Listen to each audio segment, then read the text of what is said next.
আমরা তোর এসান হালত করবো कि काल सारा शहर তোর আর তোর স্বামীর মুখে থাকবে।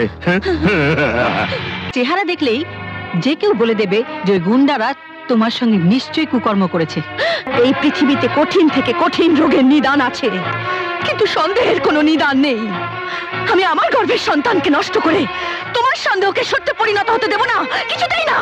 কোথায় ছিল তোমার পুরুষত্ব? পৃথিবীর কোন আইনে আছে যে তোমার মতো ভীরু স্বামীর অপদার্থতার মূল্য আমাকে আমার স্মৃতির সিঁদুরকে কলঙ্কিত করে দিতে হবে? মহাভারতে দৃষ্টান্ত আছে যে দুঃশাসন দ্রৌপদীর বস্ত্র হরণ করেছিল বলেই সমস্ত কুরু বংশকে তার জন্য শাস্তি ভোগ করতে হয়েছিল। কিন্তু আসামি বিক্রম সামন্ত কেবলমাত্র নিজের কামনা বাসনাকে চরিতার্থ করবার জন্য নববিবাহিত স্বামী সাগর দত্তকে নৃশংসভাবে খুন করে এবং তার স্ত্রী উর্মিলা দত্তকে প্রথমে পাশবিকভাবে বলাৎকার করে এবং পরে তাকেও নির্মমভাবে খুন করে। ইওর অনার, এইরকম হিংস্র পশুর ন্যায় জঘন্য অপরাধীর এই সভ্য সমাজে বেঁচে থাকার কোনো অধিকারই নেই। তাই আমি মহামান্য আদালতের কাছে প্রার্থনা করছি যে আসামি বিক্রম সামন্তকে এমন শাস্তি দেওয়া হোক যা দেখে অন্য কোনো কামপিপাসু লোক ভবিষ্যতে কোনো মা বোনের দিকে চোখ তুলে তাকাতেও যেন ভয়ে শিউরে ওঠে। That's all milord. অতএব আদালত আসামি বিক্রম সামন্তকে দোষী সাব্যস্ত করে ভারতীয় দণ্ডবিধির ৩৭৬ ও ৩০২ ধারায় তাকে মৃত্যুদণ্ডে দণ্ডিত করছে। মৃত্যু না হওয়া পর্যন্ত তাকে ফাঁসির কাস্টে ঝুলিয়ে রাখা হবে। ছাড়বো না, কিছুতেই ছাড়বো না। সালা উকিল, তুমি কোর্টের মধ্যে ভাষণবাজি করে আমাদের বিক্রমকে ফাঁসির দড়িতে ঝুলিয়েছো, আমি এর বদলা নেবই। তুই ঠিক বলেছিস দোস্ত, বিক্রম আমাদের বফাদার দোস্ত ছিল। নিজে ফাঁসির দড়িতে ঝুলে গেল, কিন্তু একবার আমাদের নাম মুখে আনেনি। আমি খুন করেছিলাম ওই মেয়েটার স্বামীকে। বিক্রম, তেরি দোস্তি কি কসম, ওই উকিলের কোল যেটা আমি ছিঁড়ে আনবো। নাহি বন্ধু নাহি, দিমাগ গরম করলে কোনো মহৎ কাম সম্পন্ন করা যায় না। বিক্রমের ফাঁসি হয়ে গেল আর তুই আমাদের মাথা ঠান্ডা রাখতে বলছিস? বলছি বিক্রম আমার भी दोस्त ছিল, ওর মতের বদলা আমি জরুর লিব।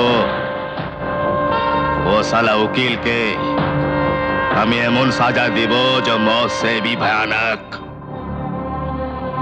लेकिन अभी बाजार जरा गरम আছে, मामला একটু ঠান্ডা হতে দে, फिर शुरू হবে আমার दिमागের खेला। तब तक तो वकील को একটু जिंदगी का मजा लेने दे, একটু आनंद लेने दे। মাধবী, রাস্তার মাঝখানে পাথরগুলোকে রাখলো বলো তো? যাবার সময় তো দেখিনি এগুলো। এখন তাহলে কি হবে? যাব কি করে? কি আর হবে, এই যে আমাকেই নেবে পাথরগুলো সরাতে হবে। দেখি, বসো তোমরা, বসো।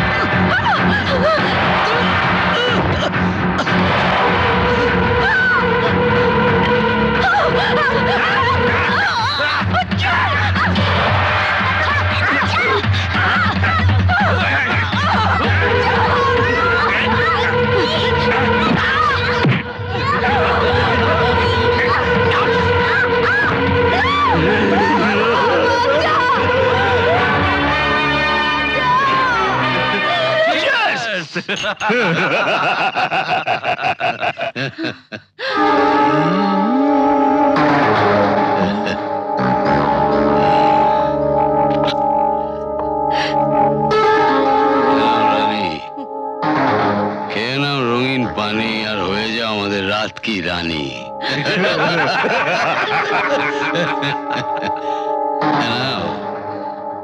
লজ্জা কি আছে? কেন দেখবে সব কিছু রঙিন লাগবে। যাই বল মায়ের, দুটো বাচ্চার মা হয়ে এখনো কি যৌবন, গাল দুটো কি নরম, চমক ছাড়লো যেন কাশ্মীরি আপেল। তোদের ঘরে মা বোন নেই কেন? তোরা আমাকে এভাবে বেঁধে রেখেছিস? কি ক্ষতি করেছি আমি তোদের? ক্ষতি তো করেছে তোমার স্বামী, আর তোমার ক্ষতি করে আমরা তার ক্ষতি করতে চাই। নাকামো করতে হবে না, মালটা খেয়ে নে।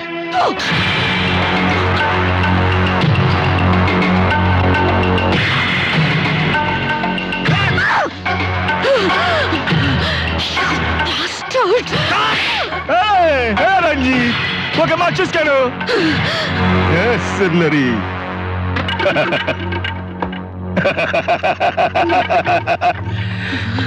साले एकटा कथा याद राख, हमरा तोर ऐसा हालत करबो कि काल सारा शहर तोर और तोर स्वामीर मुखे थुकबे। अरे रंजीत, पाकी के भावे बेঁধে রাখলে খেলার মজা জমবে। খুলে দে পাকি কে উড়িয়ে খেলিয়ে তবে না খেলার মজা আসবে। বহুত মজা আएगा साली। ঠিক বলেছিস দোস্ত।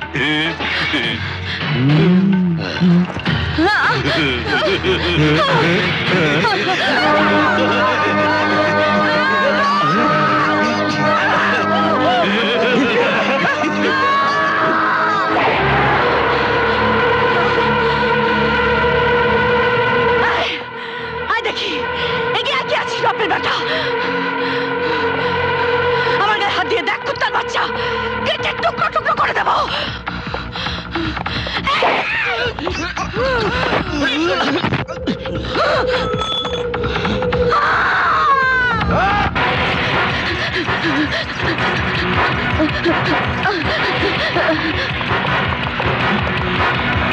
पकड़ साली को, पकड़े ना बे।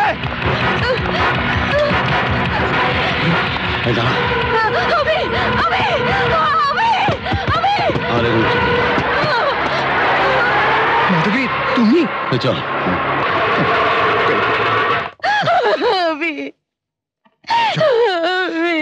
চলো মাধবী, ঘরে চলো। চলো চলো।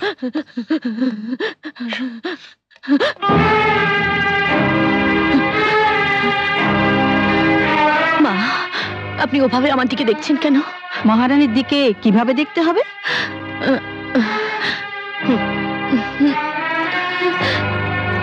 তোমার চেহারা দেখলেই যে কেউ বলে দেবে যে ওই গুন্ডারা তোমার সঙ্গে নিশ্চয়ই কুকর্ম করেছে। না মা, আপনি যেরকম ভাবছেন সেরকম কিছু হয়নি। আর নিজে সাফাই গাইতে হবে না। মা, তুমি একটু চুপ করবে? আমাকে তো চুপ করিয়ে দিবি, কিন্তু পারবি পাড়ার লোকের মুখ বন্ধ করতে? কল্যাণী, তুমি থামবে? কোথায় এই সময় বৌমাকে একটু সান্ত্বনা দেবে, তা না যা মুখে আসছে তাই বলছো। যা, বৌমাকে ঘরে নিয়ে যা। বউটাকে মারছিস কেন? আপনি বিচার করেন, আপনি বিচার করেন। ওরে কদিন আগে গুন্ডারা উঠিয়ে নিয়ে গেছিল, ওর গুন্ডারা ইজ্জত নিয়েছিল, ওর পেটে বাচ্চা এসেছে, এখন বলে কিনা ওর বাপ আমি। শোন দাসু, তাই বলে এভাবে তুই ওকে মারবি? যা যা, ওকে ঘরে নিয়ে যা। অভি, দেখলি তো অভি, সেদিন আমি মাধবীর চেহারা দেখেই বলেছিলাম না যে গুন্ডারা ওর সঙ্গে কিছু কুকর্ম করেছে। আজ সেই সত্যটা জানা গেল তো? কি সত্য? কি জানা গেল? মা, তুমি হেয়ালি না করে আমাকে সাফ সাফ বলবে যে কি হয়েছে। এমনিতে আজ আমার মাথাটা গরম হয়ে রয়েছে। সেদিন তুই আর তোর বাবা আমাকে যাচ্ছে তাই ভাবে বলেছিলি, আজ তো প্রমাণ হয়ে গেল। আচ্ছা মা, তুমি কি সহজভাবে কথা বলতে পারো না? আজ ডাক্তার এসেছিল, মাধবীকে চেক আপ করে বলে গেল সে নাকি পুয়াতি, ওই গুন্ডাদের কারো বাচ্চা পেটে ধরেছে। মা চুপ করো, হে মিথ্যে। কি? আমি মিথ্যে কথা বলছি? তো বেশ, তো আমার কথা বিশ্বাস না হয় তো যা না নিজে সোহাগের বউকে জিজ্ঞেস কর না যে সে কার বাচ্চা পেটে ধরেছে। না না, হে হতে পারে না, হে হতে পারে না, সব মিথ্যে। মাধবী কখনোই আমাকে ঠকাতে পারে না মা, কখনোই না।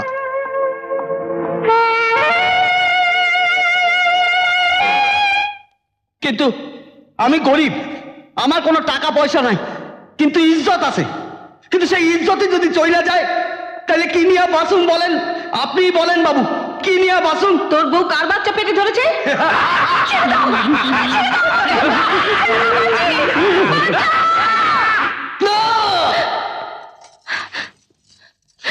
কি হয়েছে? কি হলো? তুমি এত চিৎকার করে উঠলে কেন? আমি তোমাকে জিজ্ঞেস করছি কি হয়েছে।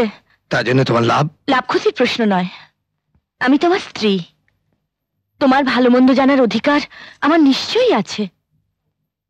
কয়েকদিন ধরে দেখছি তুমি কেমন যেন হয়ে গেছো, আমার সঙ্গে ভালো করে কথা পর্যন্ত বলছো না। দেখো, সংসারে থাকতে গেলে স্বামী স্ত্রীর মধ্যে মনোমালিন্য কখনো কখনো হয়েই থাকে, তা আবার মিটেও যায়। কিন্তু তুমি? দেখো মাধবী, আমি তোমার ভাষণ শোনার মুডে নেই।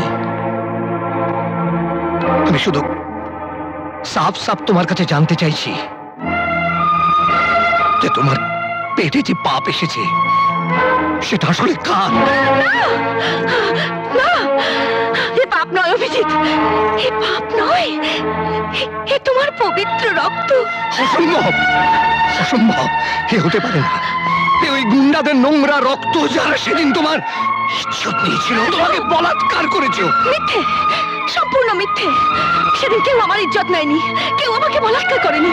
সে কথা আমি সেদিনই তোমায় বলছিলাম, বলিনি? হ্যাঁ হ্যাঁ, বলেছিলে, বলেছিলে।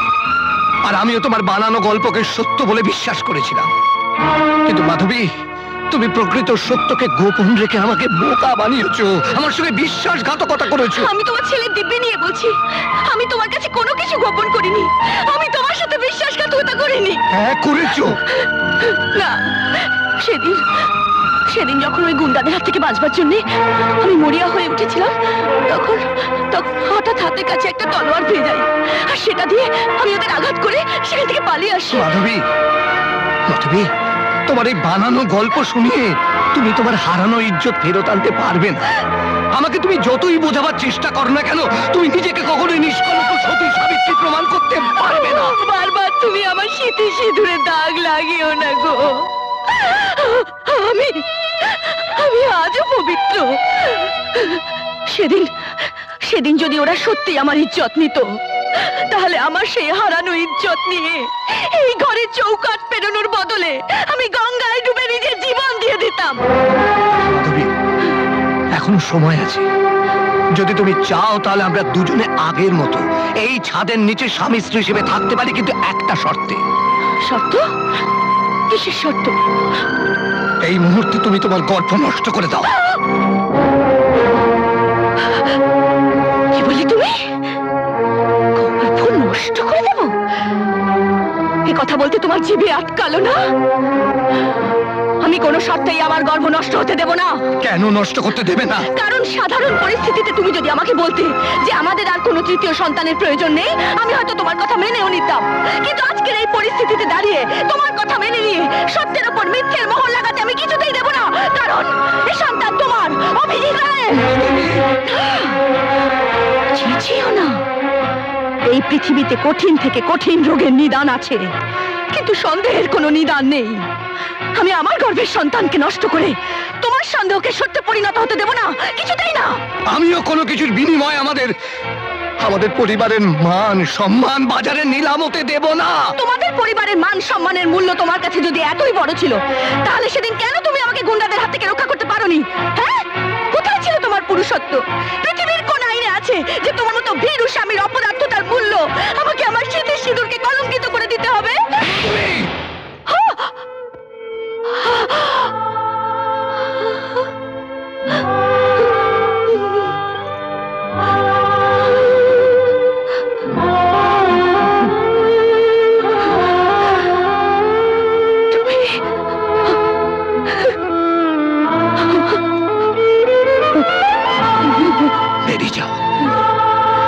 বেরিয়ে যাও। I say get out and get lost. চলে যাও।